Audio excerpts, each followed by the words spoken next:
Queridos irmãos, recebam a paz do Senhor. Assentai-vos, por gentileza. Queridos, eu quero dizer-lhes da minha alegria, satisfação, por estar com vocês esta noite para louvar ao Senhor e bendizê-lo na beleza da sua santidade. Agradeço a Deus por me permitir estar aqui pela primeira vez em Pirapora, atendendo o convite e a ordem do meu pastor Ronivan Luiz. Que Deus abençoe. É uma satisfação poder atender o senhor, estar cooperando com o senhor esta noite, a nossa coordenadora geral do Círculo de Oração, sua muito digna esposa, Patrícia. Que Deus abençoe. E eu louvo a Deus por essa oportunidade de poder cooperar com meu pastor nesta linda cidade. Louvo a Deus pela vida do vice-presidente, sua muito digna esposa, e também pela vida do nosso presidente de honra, pastor Salomão. Que Deus abençoe, prazer conhecê-lo. E quero agradecer a Deus, agradecendo ao Senhor pela vida desses homens. Eu faço-me extensivo aos demais pastores, obreiros aqui presentes. Louvo a Deus pela vida do pastor Cícero, que está fazendo aí o nosso translado. Tem sido bênção de Deus e um momento muito bom que tenho vivido com o pastor Cícero. E agradeço a Deus pela vida de todas as nossas queridas irmãs, por permitir fazer parte da história de vocês. É para mim uma honra, uma satisfação estar cooperando com vocês esta noite e amanhã, permitindo Deus. Queridos, eu quero esta noite agradecer a Deus pela vida da nossa cantora Adelina. Que Deus abençoe poderosamente, e os demais que estiveram já louvando ao Senhor, e por toda esta organização. Que Deus abençoe vocês, parabéns. Que a mão do Todo-Poderoso continue estendida sobre todos. Muitos irmãos, nós sabemos, e irmãs, trabalham aí nos bastidores para um evento como este acontecer. Muito obrigado. Deus abençoe a todos e que a bênção do Eterno continue estendida sobre nós. Quem trouxe Bíblia essa noite? Cadê a Bíblia dos irmãos? Vamos abri-la. Evangelho de Jesus Cristo, conforme escreveu Mateus, capítulo de número 25. Evangelho do Senhor Jesus Cristo, conforme escreveu Mateus, capítulo de número 25. E nós estaremos olhando para o versículo de número 4, que é o tema escolhido para esta festividade. Capítulo de número 25, versículo de número 4. Eu quero ler dos versos 1 ao versículo de número 4. Quem encontrou diz amém. Deus abençoe os nossos sonoplastas, pelo esse som abençoado, nossos musicistas, que a bênção do Todo-Poderoso continue invadindo a todos. Então o reino dos céus será semelhante a 10 virgens, que, tomando as suas lâmpadas, saíram ao encontro do esposo. E 5 delas eram prudentes e 5 loucas. As loucas, tomando as suas lâmpadas, não levaram azeite consigo, mas as prudentes levaram azeite em suas vasilhas com as suas lâmpadas. E você diz amém. Queridos, o tema escolhido para esta grande festividade é chamadas para servir com suas vasilhas cheias de azeite. E esse tema é um tema muito atual, pois nós temos uma parábola dita por Jesus Cristo e escrita por Mateus, registrando o momento em que o Senhor fala sobre a importância da vigilância. E é de suma importância entendermos que os evangelistas registram mensagens de Jesus e ensinamentos, e os ensinamentos de Jesus, ele procurava ser o mais simples possível, para que todos pudessem entender o que ele de fato está falando. E uma vez que Mateus escreve para os judeus, ele vai registrar o momento de parábolas que Jesus falou com relação a algo que eles viviam e vivenciavam.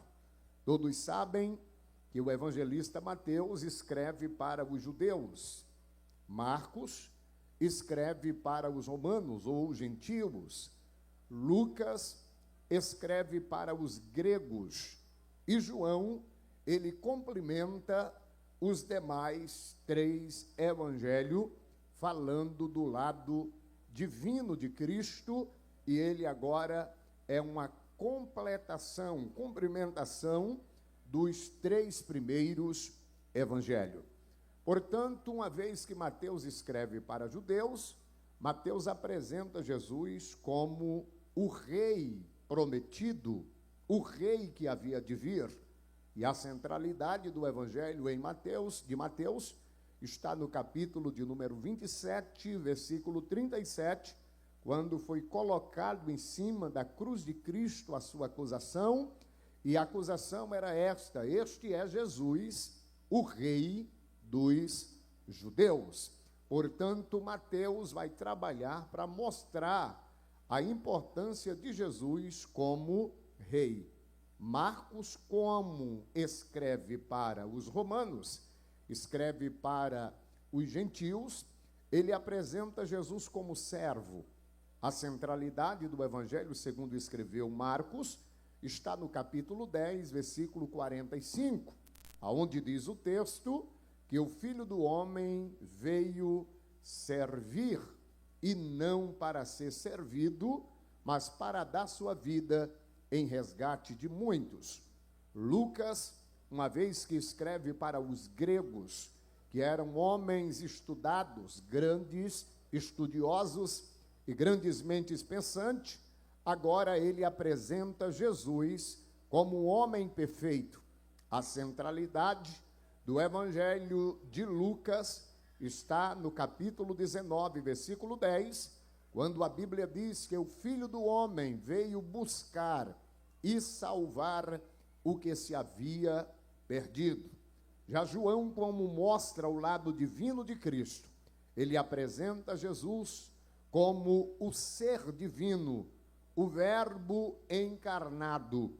A centralidade do Evangelho joanino está no capítulo 20, versículo de número 31. Estes que eu vos escrevo para que vocês creiais que Jesus é o Cristo, e crendo nele, vocês terão vida em seu nome. Portanto, é assim que os evangelistas escreveram a historicidade e tudo o que Jesus fizera. Mateus, como se dedica a mostrar Jesus como o rei para os judeus, ele inicia de uma forma coesa, apresentando a genealogia, pois todo rei necessariamente precisa de uma genealogia. É por isso que Mateus, capítulo 1, versículo 1, inicia dizendo: o livro da geração de Jesus Cristo, filho de Davi, filho de Abraão.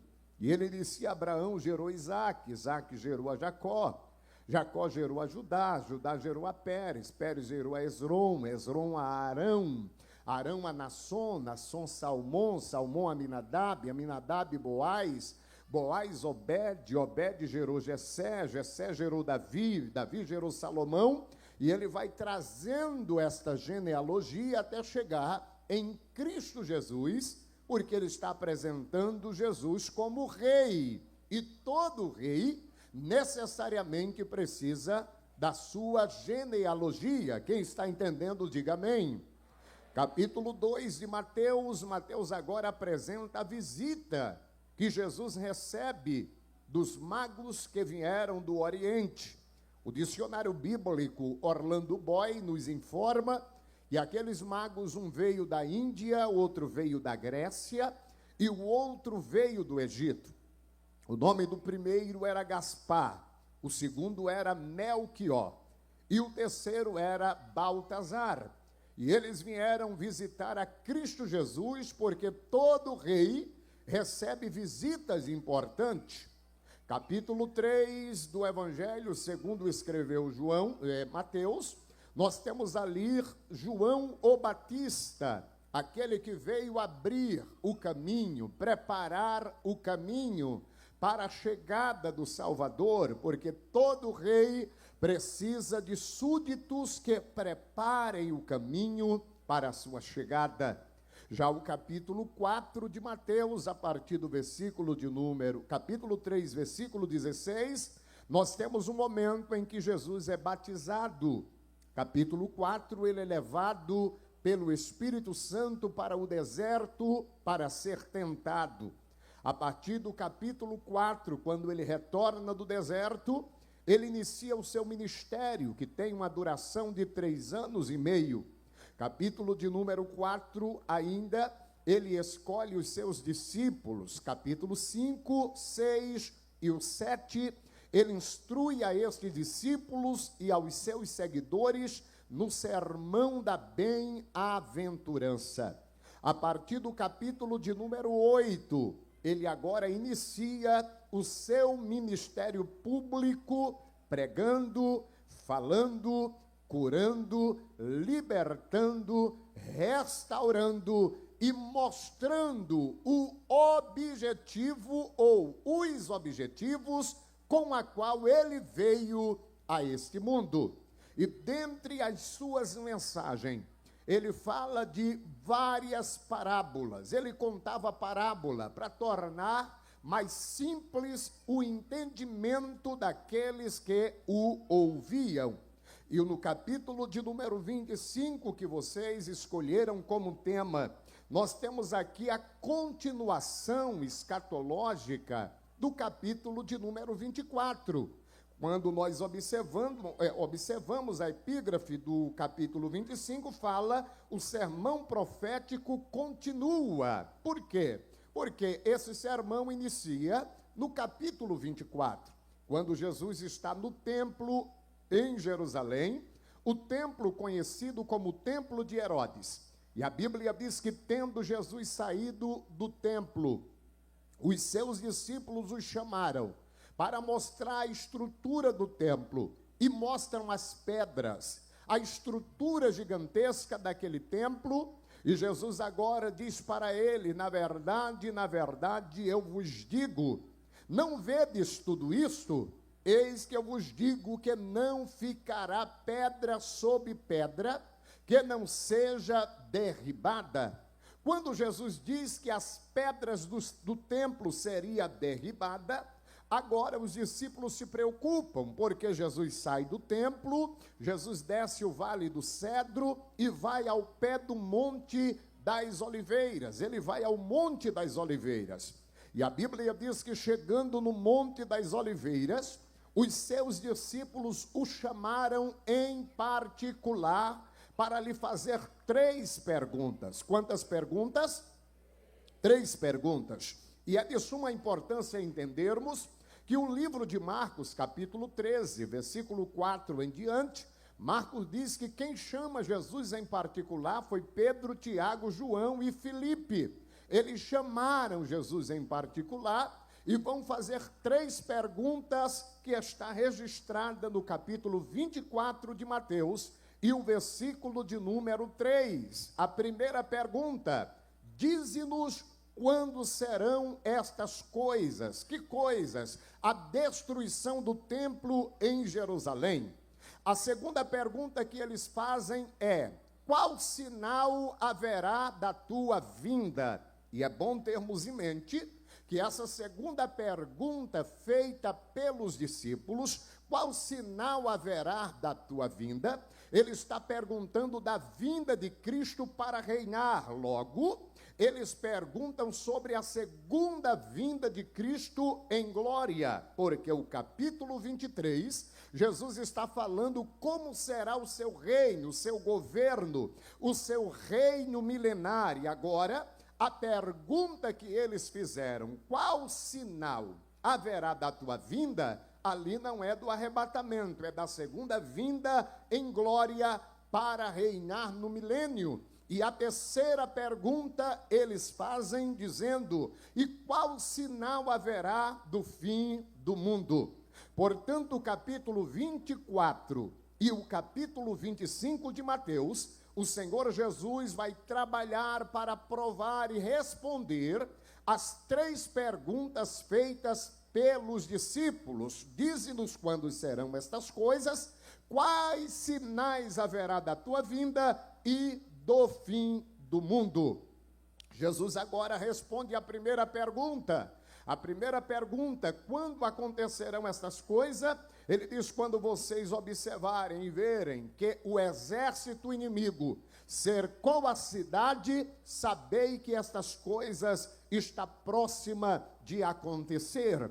E todos nós, leitores da Bíblia, sabemos que isto ocorreu no ano 70, quando o general Tito, no ano 66, invadiu Jerusalém por ordem do imperador Nero, para conter uma rebelião dos zelotes, que teve uma das suas sinagogas profanadas, e eles se rebelaram contra Roma, e Roma agora envia o general Tito para conter a rebelião.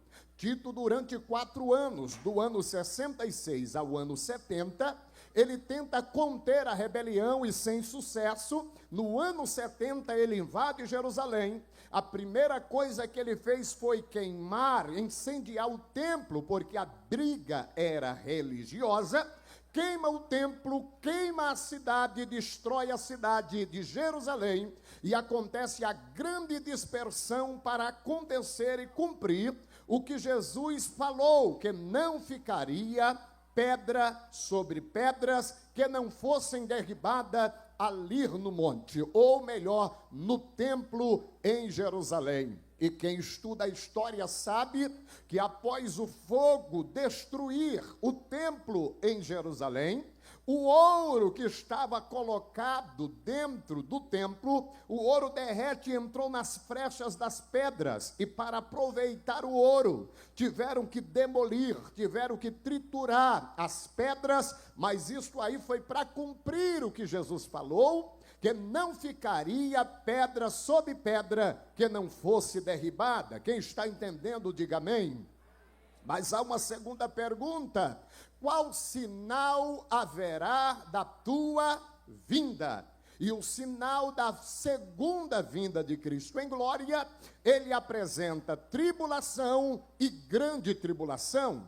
Mateus capítulo 24, Jesus vai mostrar o que acontecerá no período tribulacional, portanto, na 70ª semana profetizada por Daniel, chamada de tribulação, que é o período de 7 anos entre o arrebatamento da igreja e a segunda vinda de Cristo em glória. Portanto, o sinal da segunda vinda de Cristo em glória, ele apresenta a tribulação, e ele demonstra com muita precisão em Mateus 24. E o sinal do fim do mundo, que é a terceira pergunta, ele apresenta em Mateus capítulo 24, versículo 14. Ele diz que o sinal para o fim do mundo é o evangelho ser pregado em todo o mundo, em testemunho de todas as gente, e então virá o fim. O fim o quê? O fim do mundo. Então, quando Jesus fala deste contexto, Jesus vai autenticar a veracidade dessa resposta no capítulo de número 24 de Mateus, no decorrer de todos os seus versículos. Quando ele fala, respondendo à primeira pergunta, ele aponta para o exército de Roma cercando a cidade. Quando ele fala da sua segunda vinda em Cristo, da sua segunda vinda em glória, ele aponta a tribulação e grande tribulação. Quando ele fala e responde sobre o fim do mundo, ele fala do evangelho que será pregado em todo o mundo, em testemunho de todas as gentes, e então virá o fim. Mas é interessante notarmos que Jesus fala do evangelho do reino. E muita gente confunde o evangelho do reino com o evangelho da graça. A Bíblia fala de 3 evangelhos distintos. A Bíblia fala do evangelho da graça, a Bíblia fala do evangelho eterno e a Bíblia fala do evangelho do reino. Portanto, são evangelhos distintos, pregados em épocas distintas e por pessoas distintas. Há quem diga que Jesus não veio ainda arrebatar a igreja, porque o evangelho ainda não foi pregado em todo o mundo. Mas eu preciso dizer a esta igreja, esta noite, que o arrebatamento da igreja não depende do evangelho ser pregado em todo o mundo. Até mesmo porque quando a igreja for arrebatada, 2 evangelhos ainda serão pregados, conforme a Bíblia nos relata. Hoje nós não pregamos o evangelho do reino, nem tampouco o evangelho eterno. Qual o evangelho que pregamos? O evangelho da graça. E a Bíblia nos mostra este contexto. Paulo vai mostrar por 32 vezes nas suas escritas que nós pregamos o evangelho da graça. Quem iniciou pregando o evangelho do reino foi Cristo Jesus. A Bíblia nos diz em Mateus capítulo 4, versículo 23, que percorria Jesus por toda a Judéia e cidade circunvizinha, pregando o evangelho do reino. Por quê? Porque o evangelho do reino, o rei precisa estar fisicamente presente.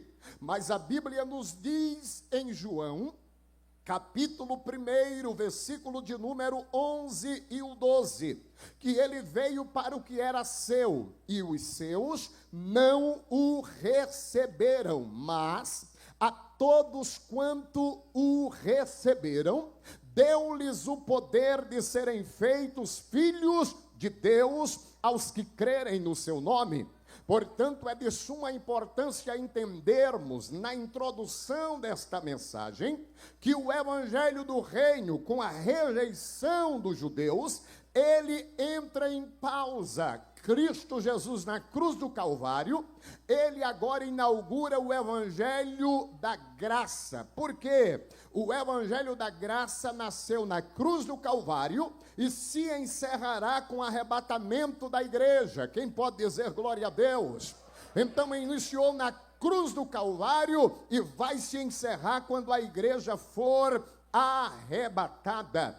Lá em Atos capítulo de número 20, versículo de número 24, Paulo diz: nada tenho a minha vida por preciosa, contanto que cumpra a obrigação que me foi imposta de pregar o evangelho da graça. O evangelho da graça é pregado pela igreja, mas quando a igreja for arrebatada, o evangelho da graça se fecha. A porta da graça se fecha e entra o evangelho eterno, que está registrado em Apocalipse, capítulo 14, versículo 6. A Bíblia diz: e vi um outro anjo voar pela largura dos céus, trazendo o evangelho eterno para proclamar a tribo, povos, nações e língua. E com grande voz dizia: temei a Deus e dai-lhe glória, porque vindas são o seu juízo. Temei aquele que fez os céus, o mar e a poção seca. Portanto, o evangelho eterno é pregado pelo mensageiro. Anjo ali no grego é um mensageiro. Mensageiro é aquele que tem a mensagem.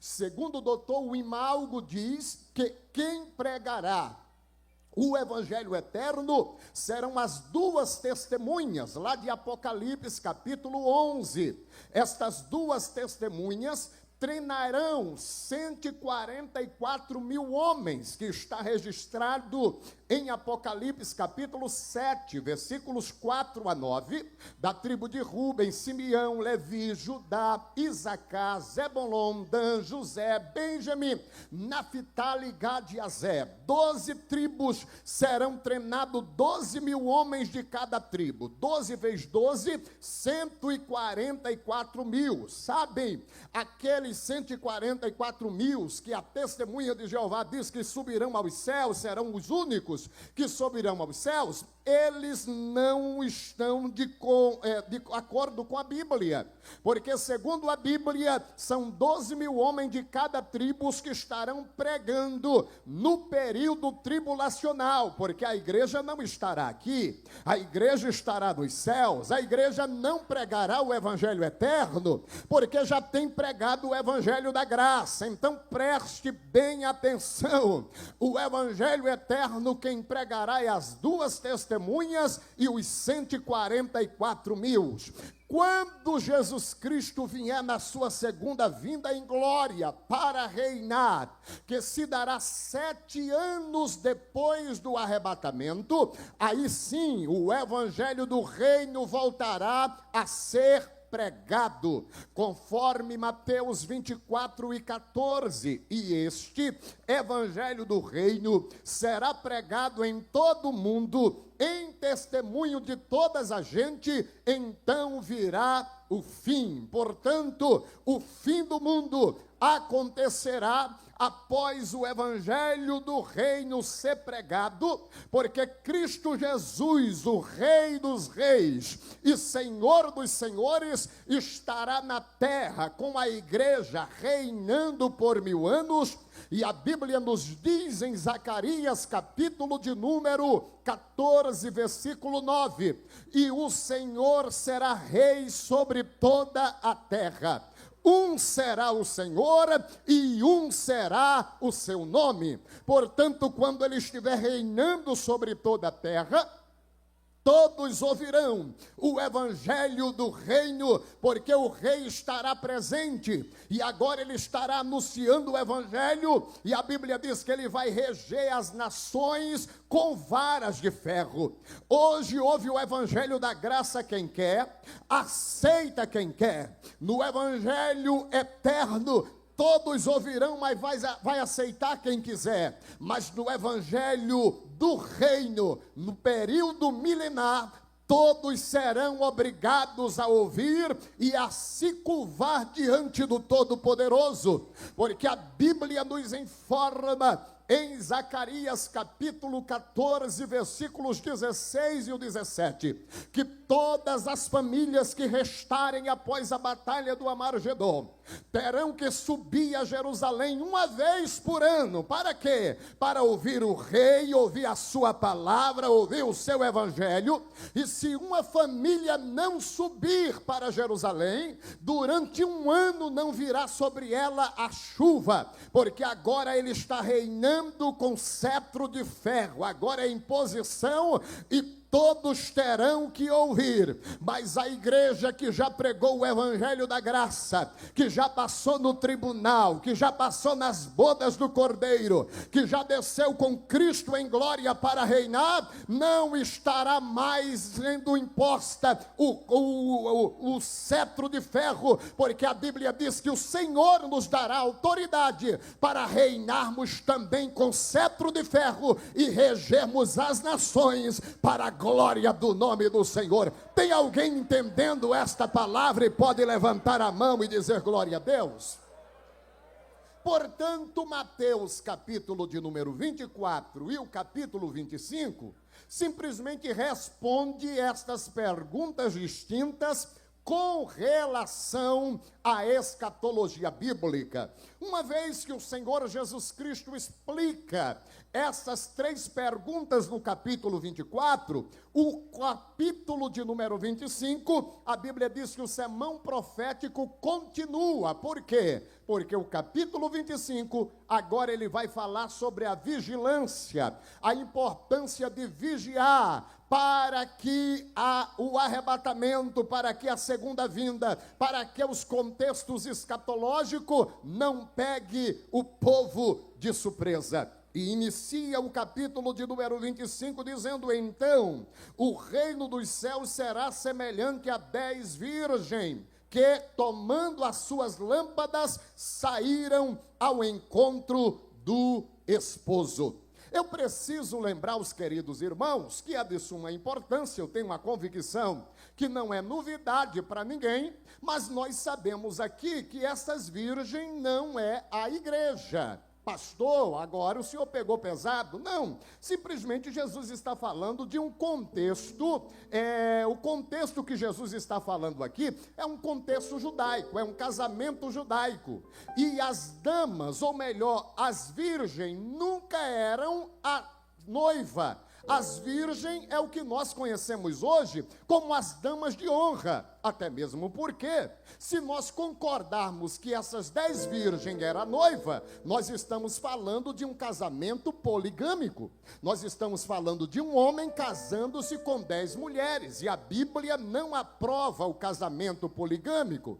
Portanto, as virgens aqui não são as noivas, não é a noiva. A virgem aqui são as acompanhantes para o casamento, que aponta para os judeus. Esses acompanhantes, ou estas acompanhantes, dentro do contexto judaico, como é que acontecia? Um noivo, quando pedia a mão da noiva em casamento, ele ia até a casa do pai da noiva, pedia a sua mão em casamento, pagava o dote para o pai da noiva, voltava para a sua casa para preparar o momento do casamento. No dia do casamento, ele saía da casa do pai dele, ia até a casa do pai da noiva, pegava a noiva e trazia até a casa do seu pai e entrava para a festa, que era chamada a festa das bodas, que durava aproximadamente 7 dias. Com esta interatividade judaica dentro do casamento, a noiva tinha a oportunidade, para este evento especial, escolher 10 amigas mais próximas. Estas 10 amigas estariam abrilhantando o dia mais desejado pela noiva. Então elas vestiam a mesma veste, elas penteavam da mesma forma os seus cabelos, elas calçavam os mesmos sapatos, tinha que ter lâmpada acesa, tinha que estar no mesmo traje, falar a mesma língua, para que quando o noivo que foi buscar a noiva chegasse em sua casa, ela adentrariam juntamente com a noiva e o noivo para as bodas. Então era assim que funcionava. No texto, a Bíblia está dando foco e ênfase à vigilância. E Jesus, agora falando para judeus, ele mostra que o reino dos céus será semelhante a 10 virgens. Essas 10 virgens foram convidadas para entrarem para as bodas. E isso é de suma importância, porque dentro desta temática, dentro desse texto de Mateus 25, a noiva não aparece. A noiva não aparece no momento e dentro da história. A Bíblia mostra o noivo entrando, e quando ele entra na casa do pai, ele entra com a noiva. Mas como aqui o pano de fundo é a vigilância, aqui não se aplica a noiva, aqui se aplica às virgens, as damas de honra, aquelas que estariam entrando preparada para o casamento e para participar do casamento. Portanto, quando nós olhamos para esse texto, a Bíblia vai falar de 10, e é importante, porque dentro da numerologia bíblica, o número 10 tem um grande significado. E há quem diga, na verdade, que essas 10 virgens, as 5 prudentes é a igreja, e as 5 loucas fala da igreja, de parte da igreja que ficarão. E aí nós estaremos forçando, porque nós estaremos pregando e dizendo que vai subir só 50% do povo de Deus. E esta não é uma realidade. Jesus investiu num povo, Jesus investiu numa noiva, e não vai ficar parte nenhuma da noiva verdadeira. A noiva, pastor Ronivan, vai subir, a noiva vai entrar. Agora, Israel, que representado aqui pelas 10 virgens, se quiser entrar com a noiva para as bordas, tem que estar preparado, tem que estar pronta, tem que estar vigilante para o momento, porque o noivo já decidiu, eu vou buscar a noiva, e quando eu chegar na casa do pai, se as virgens estiver pronta, elas entram com a noiva e comigo, mas se não estiver pronta, fica do lado de fora, mas a minha noiva, o casamento acontecerá. Então permita-lhes dizer debaixo desta palavra: ninguém vai impedir o casamento, o encontro de Cristo com a igreja.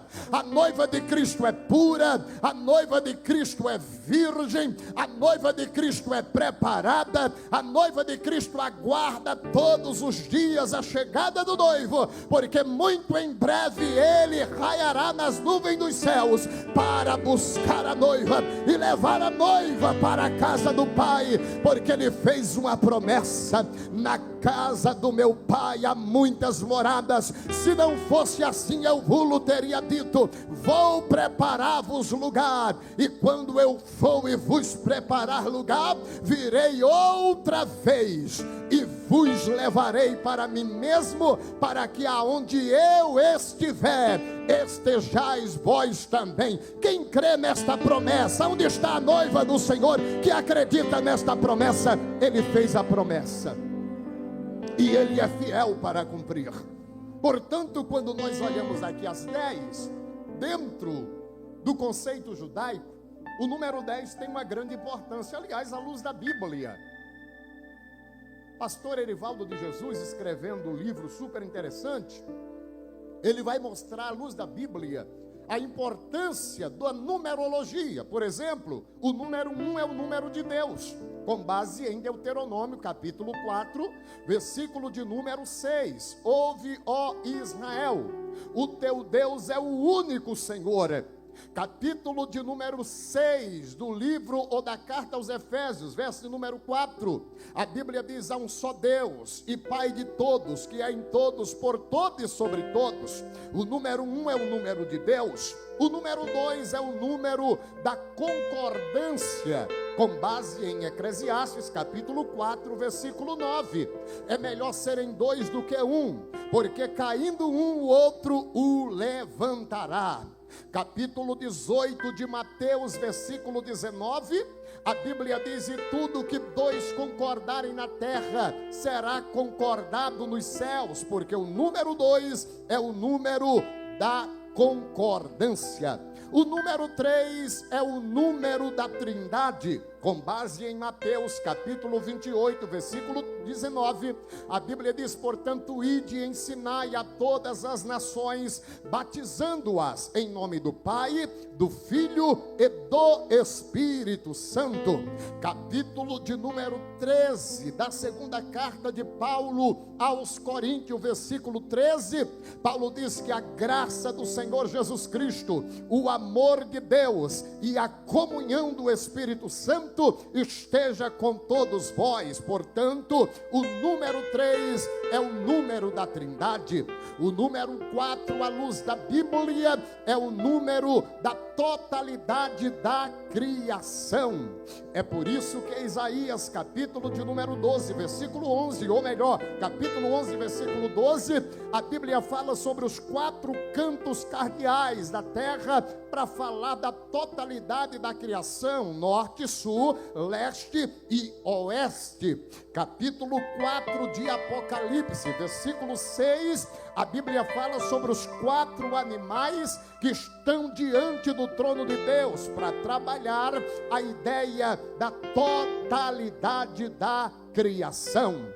O número 5 é o número da responsabilidade humana à luz da Bíblia. Haja visto, capítulo de número 25 da leitura, tema: nós temos aqui 5 virgens loucas e 5 prudentes. As loucas foi assim chamada porque não entenderam a responsabilidade de levar consigo azeite, mas as prudentes entenderam a responsabilidade de levar consigo azeite. Portanto, o número 5 é o número da responsabilidade humana.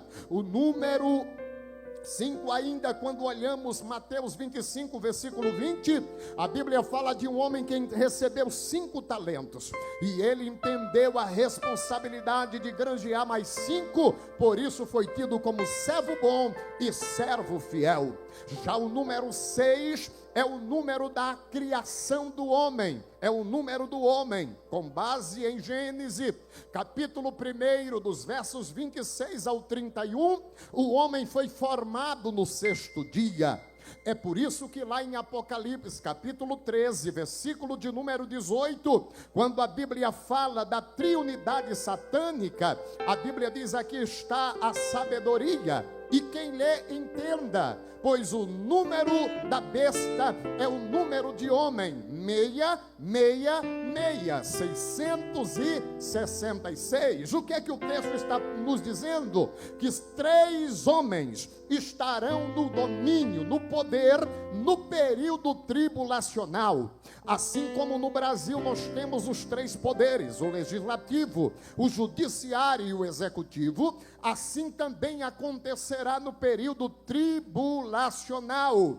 Capítulo 13 de Apocalipse, versículo 1 e 2, nós encontramos ali o dragão vermelho, que é o próprio Satanás. Capítulo 13, versículo 4 de Apocalipse, nós encontramos a besta que vai surgir do mar, que é também o próprio anticristo. Capítulo 13, versículo 11 de Apocalipse, nós temos a besta que vai surgir da terra, que é o falso profeta, formando a triunidade que estarão governando no período tribulacional. Por isso que o seu nome é 666. 3 homens estarão no poder, governando no período tribulacional, mas a igreja não está aqui, a igreja estará com Cristo. Eu vou dizer de novo para ver se alguém pega: a igreja não vai estar aqui, a igreja já estará com Cristo para sempre na eternidade, porque antes que comece a tribulação, a igreja será arrebatada, a igreja será arrebatada, a igreja será arrebatada, a igreja será arrebatada.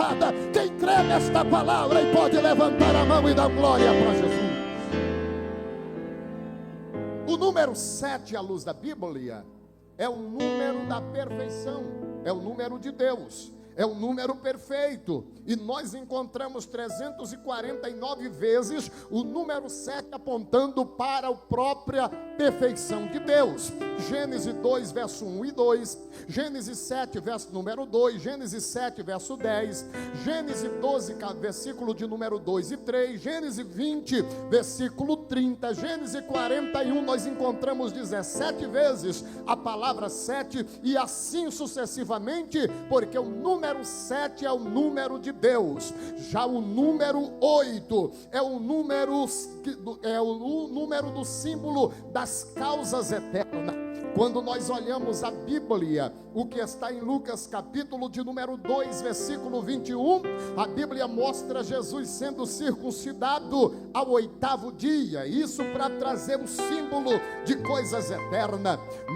João capítulo 20, versículo 1, a Bíblia mostra que é no primeiro dia da semana que Jesus ressuscitou, ou seja, 7 mais 1, 8, é o 8º dia que ele ressuscita, ou seja, no dia 1º da semana ele ressuscitou, e isto é o símbolo das coisas eternas. Já o número 9 é o trabalho, simboliza e demonstra o trabalho do Espírito Santo. Lá na primeira carta de Paulo aos Coríntios, capítulo de número 12, dos versos 1 a 9, nós temos os 9 dons do Espírito Santo.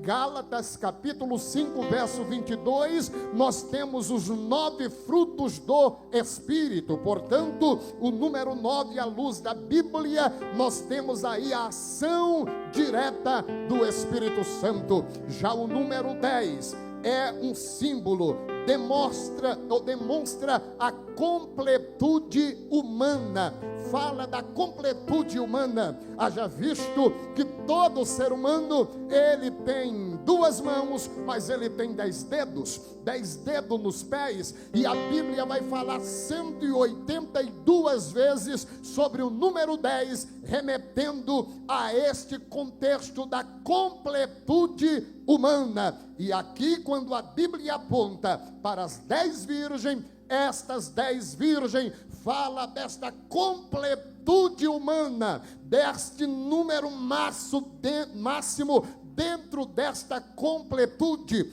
E a Bíblia apresenta as 10, porém, dentre essas 10, a Bíblia diz no versículo de número 2, que 5 delas eram prudentes e 5 eram loucas. Agora a pergunta que devemos fazer: o que diferencia as prudentes das loucas? Porque todas foram convidadas para o mesmo casamento. Todas vestiam a mesma veste, o mesmo uniforme.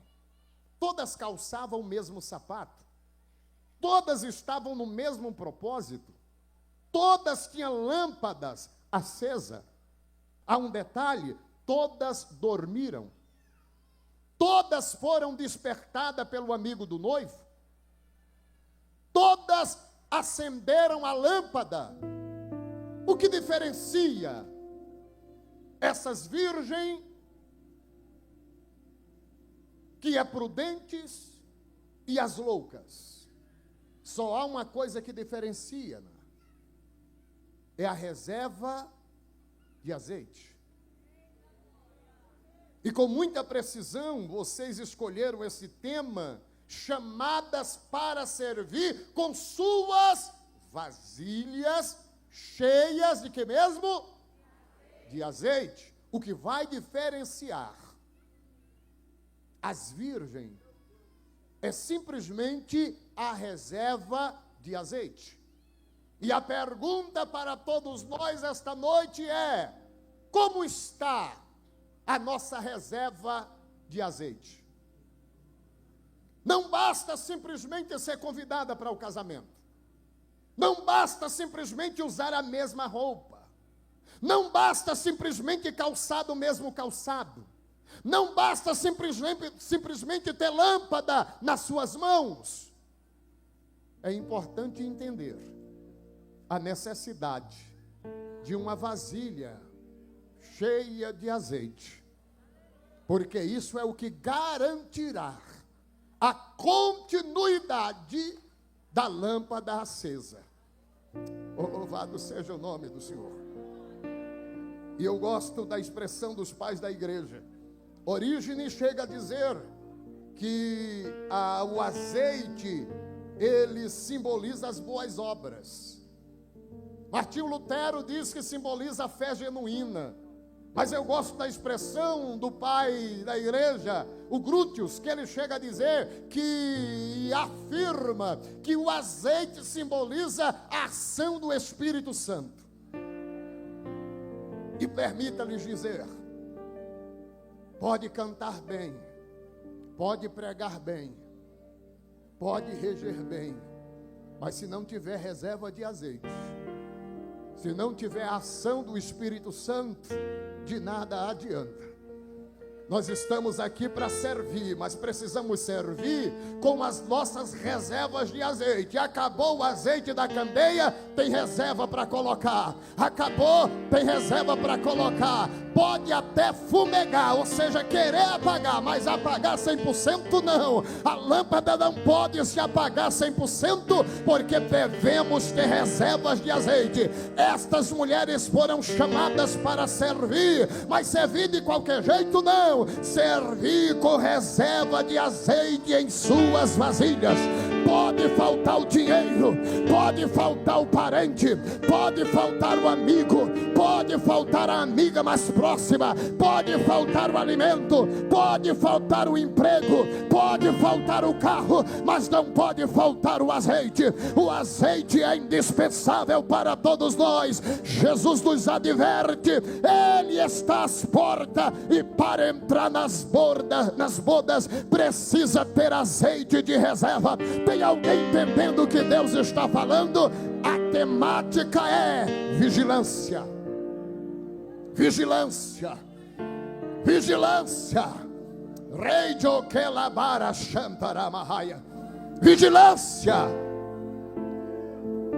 Eu gosto da expressão de Goodman, que Goodman, ele trabalha partindo do pressuposto de que as virgens loucas foram caracterizadas loucas porque não quiseram ter o trabalho de levar uma reserva de azeite.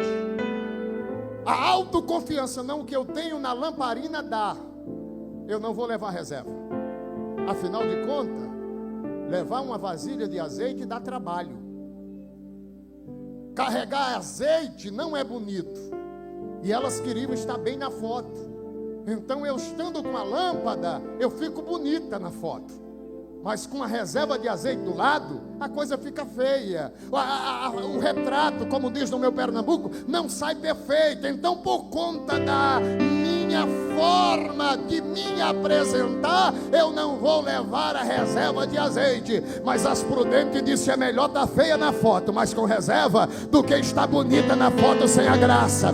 Então permita-me dizer uma coisa: é melhor estar feia, mas cheia da graça, do que ser bonito e ser vazio e oco, anêmico, cariavérico e desnutrido. Então é melhor ser um feinho cheio de Deus, do que um bonitão sem a graça e sem reserva de azeite. Esta noite somos convocados para servir, mas servir com reservas de azeite, servir preparada, servir acreditando. Se o noivo tardar um pouco, eu tenho reserva para colocar na minha lamparina, porque a lamparina não pode se apagar. A Ele seja a glória pelos séculos dos séculos. Mas observem que o azeite é importante, não pode faltar, porque o azeite, à luz da Bíblia, ele tem várias funções. Ele serve para muita coisa.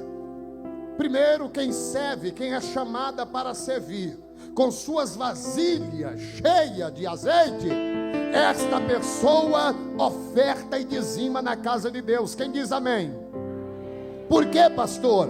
Porque no livro de Números, capítulo de número 19, versículo de número 12, a Bíblia diz que todo o vosso melhor azeite deve ser ofertado ao Senhor. Então quem serve ao Senhor, quem foi chamado para servir, trazendo reserva de azeite, sempre terá uma oferta para ofertar ao Senhor, sempre terá um dízimo para dizimar ao Senhor, porque o melhor do vosso azeite será dizimado e ofertado ao Senhor. O que prova que eu tenho a reserva de azeite é quando eu preencho esse requisito de Números capítulo 19, versículo de número 12. Mas em segundo lugar, o azeite é indispensável e precisamos trazer uma reserva, porque em segundo lugar, o azeite serve para alimentar. Quem pode dizer glória a Deus?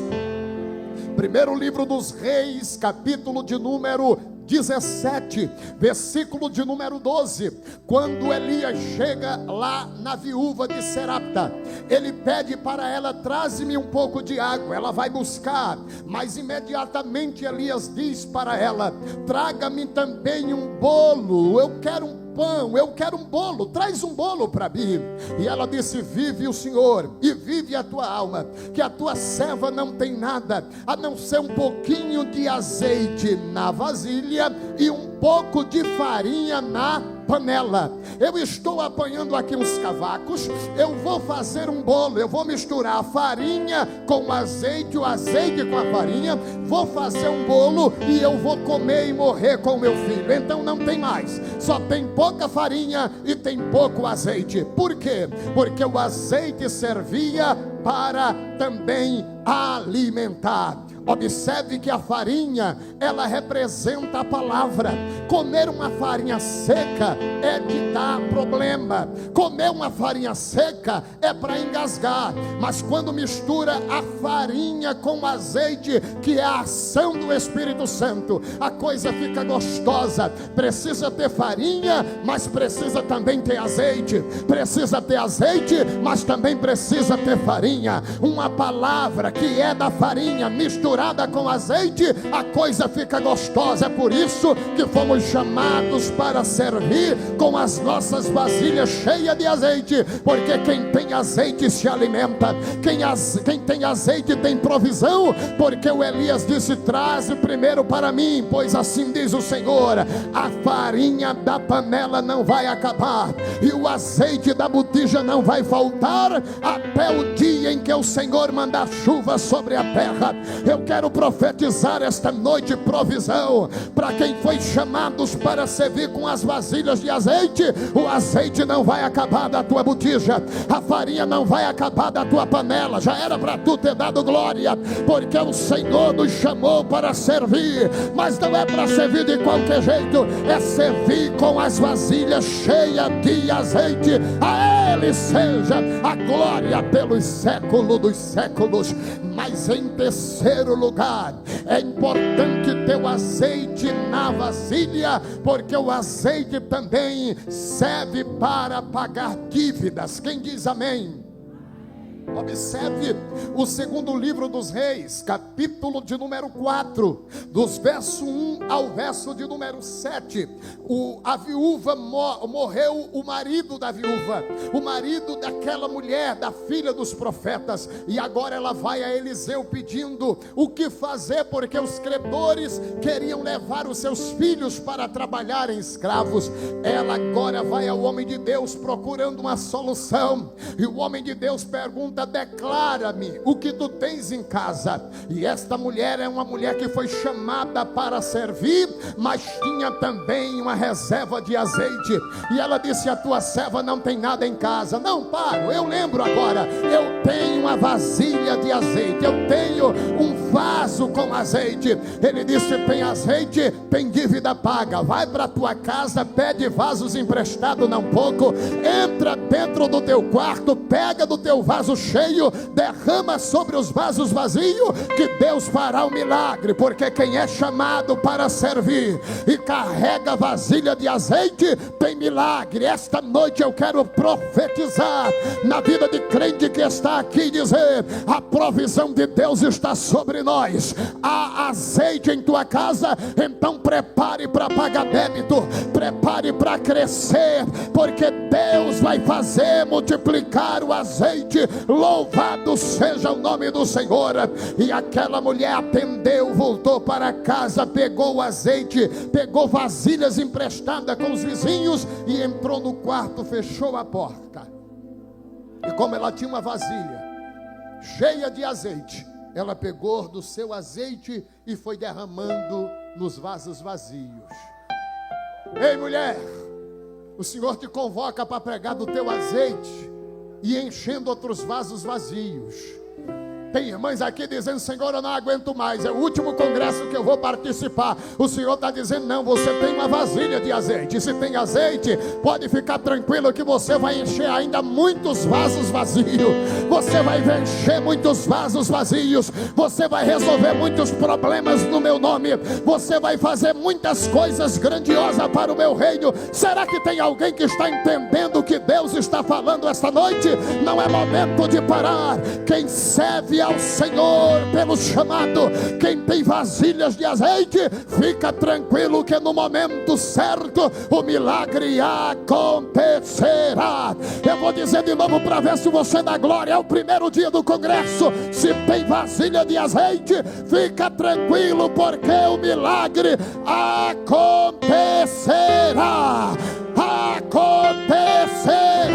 Será que você tem coragem de dizer para alguém que está do seu lado: se tem uma vasilha de azeite, prepara para o milagre acontecer na tua casa?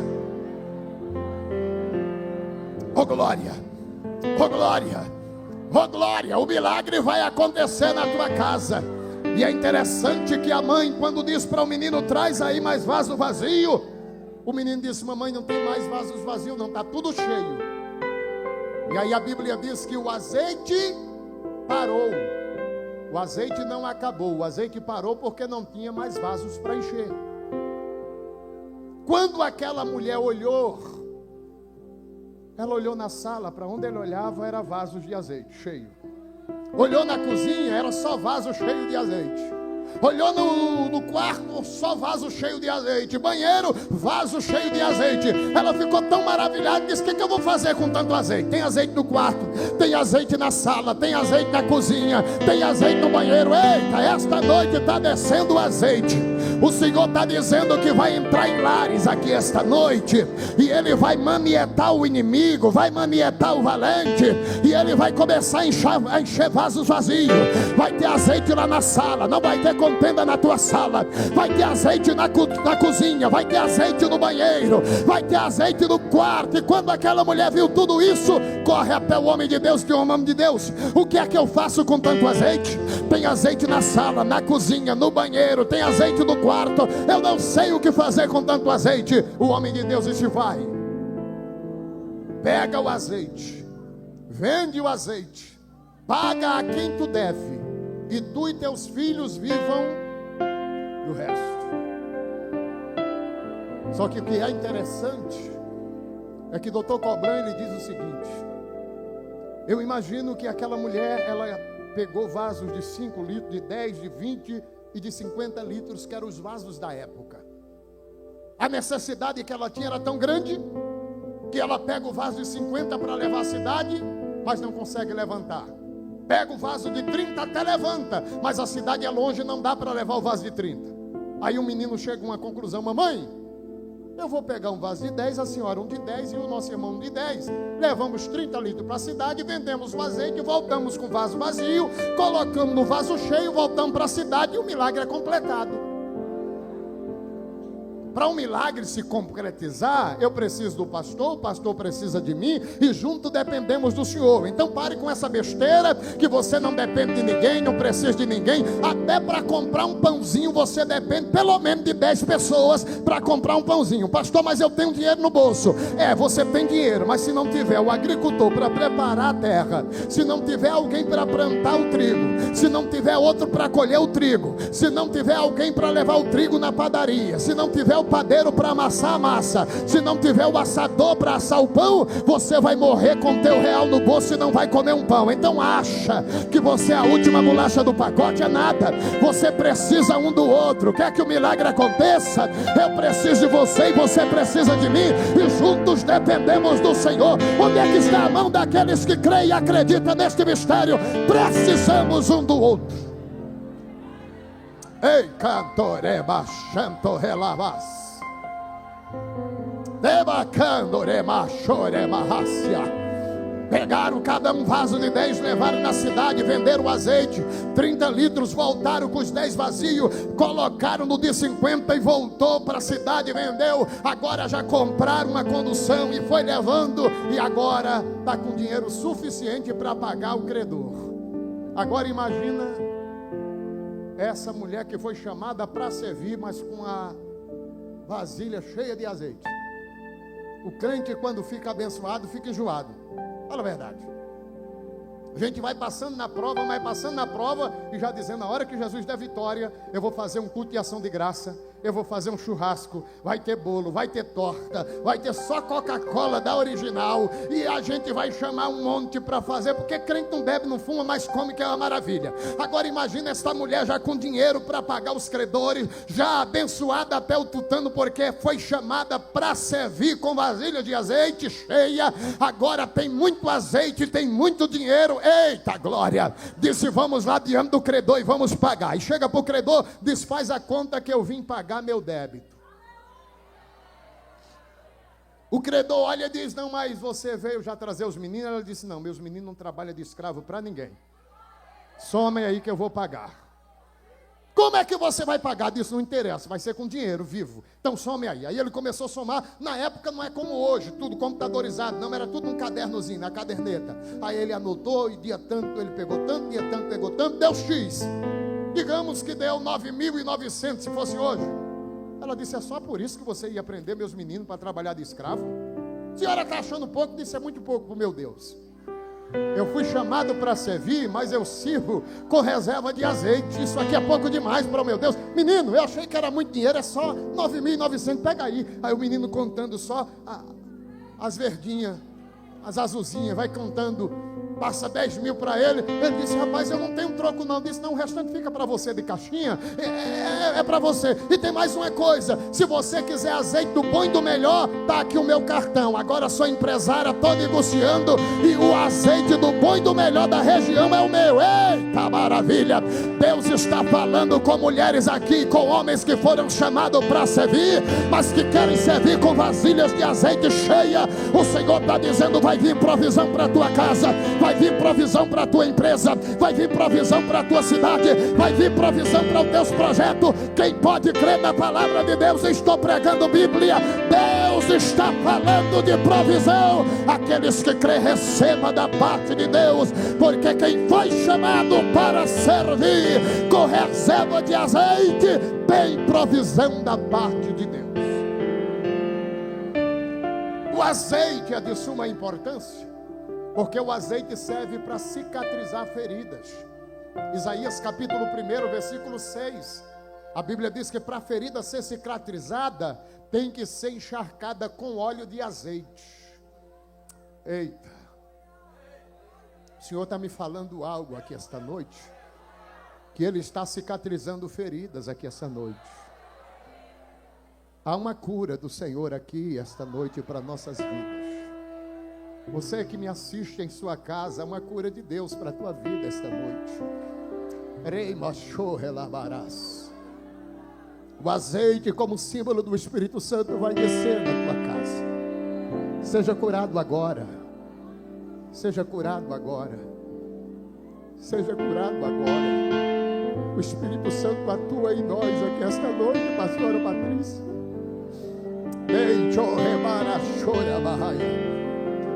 O Espírito está soprando aqui em nosso meio.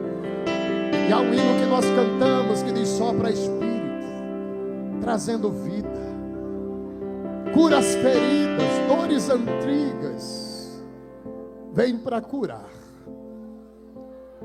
O azeite está cicatrizando aqui esta noite. Sheimo revara lá, cincho rebai. Eu sinto Deus agindo aqui esta noite. O azeite está cicatrizando aqui esta noite, cantora. Rei de Rivaia, Mandorecho, Rebarala, Cincho Rebas. Seja curado em nome de Jesus Cristo. Seja cicatrizado em nome de Jesus Cristo. Ferida que alguém te causou esta noite, tu és virgem prudente, foste chamada para lidar com azeite. Quem lida com azeite sabe que quando as feridas vêm é só colocar o azeite, e o azeite cicatriza. Na autoridade do nome de Jesus, no poder que há na sua palavra, eu ministro sobre corações desta noite. Seja curado, seja curado, seja curado, seja curado. Vá agradecendo a Deus aí onde você está. Seja curado. Aqui na minha direita, passando aqui no meio das irmãs, aqui no púlpito, entre os músicos,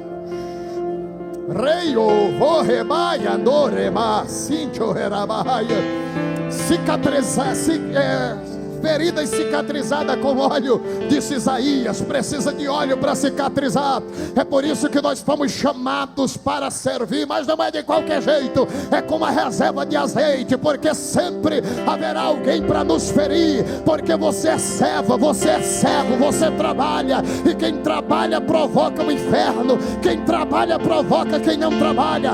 Então sempre virá mensagem para nos desmotivar, mas esta noite abre a reserva de azeite, começa a cicatrizar a ferida aqui esta noite, na autoridade do nome de Jesus.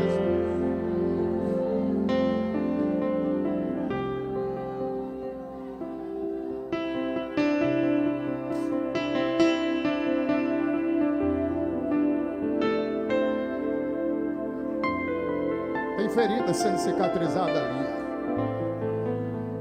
Tem ferida sendo cicatrizada aqui. Tem ferida sendo cicatrizada aqui. Tem ferida sendo cicatrizada. Rei de ovo relabarachúria. Mas o azeite também ele serve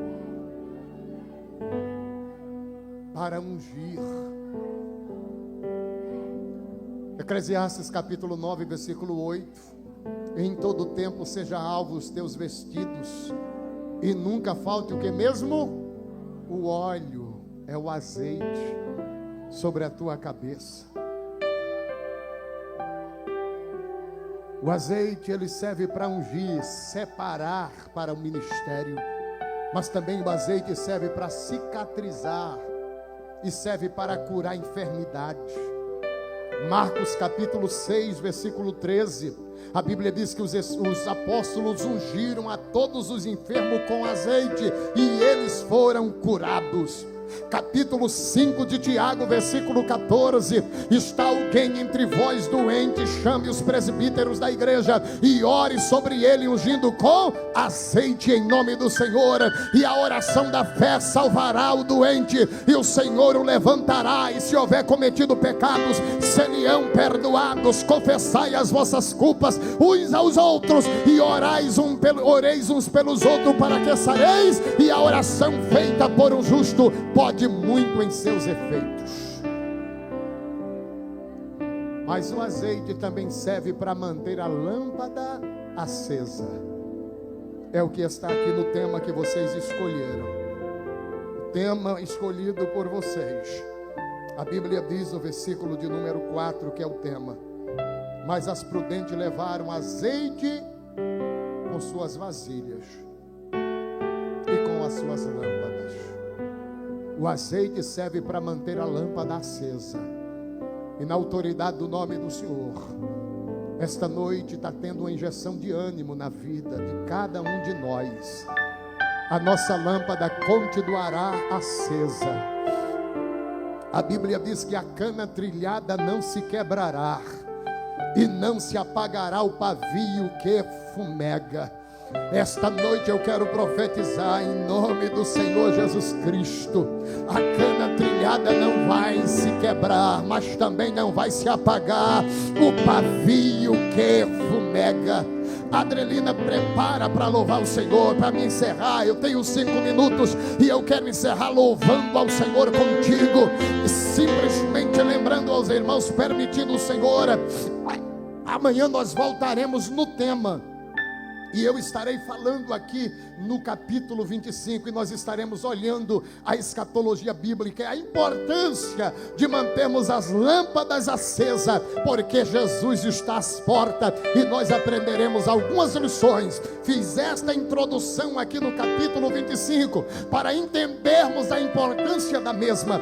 Após entendermos introdutoriamente, amanhã nós pregaremos e entraremos diretamente no tema, entendendo a importância de servir ao Senhor com suas vasilhas cheias de azeite. Servir ao Senhor com suas vasilhas cheias de azeite, porque Jesus está às portas. Quem pode dizer glória a Deus? Azeite, azeite em tuas vasilhas, azeite em tua vida. É isto que precisamos para aguardarmos o arrebatamento da igreja. Vamos adorar o Senhor, vamos bendizer ao Senhor, para fecharmos esta noite com chaves de ouro, na autoridade do nome do Senhor nosso Deus. O azeite, só lembrando, ele serve para ofertar, serve para alimentar, serve para pagar dívida, serve para cicatrizar ferida, serve para ungir para o ministério, serve para ungir e curar enfermo, e serve para manter as lâmpadas. Não está fraco demais. Para quem que está com as lâmpadas acesas, o azeite serve para manter o que mesmo? Qual que é a nossa temática? Chamadas para... De que jeito? Então vamos continuar servindo ao Senhor. Vem aqui, cantora, louve ao Senhor. e eu já devolvo a oportunidade a quem de direito ao pastor da igreja.